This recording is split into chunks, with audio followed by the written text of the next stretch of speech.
Iran Israel যুদ্ধে যখন উত্তপ্ত পুরো বিশ্ব, ঠিক তখনই উত্তর কোরিয়া থেকে আসছে কঠিন হুঁশিয়ারি সংকেত। এর মধ্যেই ইরানের ওপর মার্কিন ইসরায়েলি আগ্রাসনকে জাতীয় সার্বভৌমত্বের লঙ্ঘন বলে বার্তা দিয়েছিলেন কিম জং উন। এবার পশ্চিমাদের গায়ে কাঁপন ধরাতে উত্তর কোরিয়া প্রকাশ্যে আনল ৫ টন সক্ষমতার ডেস্ট্রয়ার। শক্তিশালী এই ডেস্ট্রয়ার থেকে কৌশলগত ক্রুজ মিসাইল পরীক্ষা চালিয়েছে পিয়ংইয়ং। পুরো কার্যক্রম সামনে থেকে তদারকি করেছেন উত্তর কোরিয়া নেতা কিম জং উন।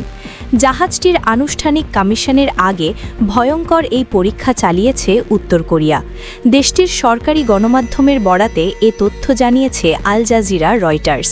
প্রতিবেদনে বলা হয়েছে, বুধবার দেশের পশ্চিমে ন্যাম্পো জাহাজঘাটে চোহন ধ্বংসকারী জাহাজ থেকে সি টু সারফেস মিসাইল উৎক্ষেপণ তদারকি করেছেন কিম জং উন। এই পরীক্ষাকে নতুন যুদ্ধজাহাজের সক্ষমতার মূল উপাদান হিসেবে মূল্যায়ন করেছেন তিনি। এটিকে নিজ দেশের জন্য সামুদ্রিক প্রতিরক্ষার নতুন প্রতীক হিসেবে দেখছেন কিম জং। শুধু তাই নয়, সমজাতীয় বা তার চেয়ে উন্নত মানের আরও যুদ্ধজাহাজ উৎপাদনের নির্দেশ দিয়েছেন উত্তর কোরিয়ার নেতা কিম জং।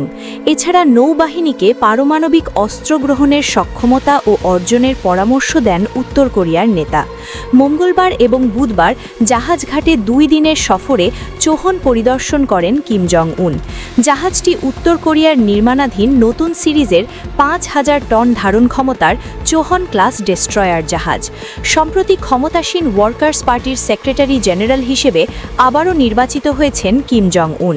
এতে দলটিতে তার 15 বছর ধরে চলা নেতৃত্ব আরও দীর্ঘায়িত হয়েছে। রাষ্ট্রীয় বার্তা সংস্থা জানায়, গত রোববারের দলীয় কংগ্রেসের 4র্থ দিনে অনুষ্ঠিত হয় নির্বাচন। ওই সম্মেলনে নির্বাচন করা হয়েছে দলের কেন্দ্রীয় কমিটি। এতে দলের নিয়মে আনা হয়েছে বেশ কিছু পরিবর্তনও। কংগ্রেসের আগে একটি অনুষ্ঠানে পারমাণবিক সক্ষমতা সম্পন্ন কয়েক ডজন রকেট লঞ্চার উন্মোচন করেছিলেন কিম জং।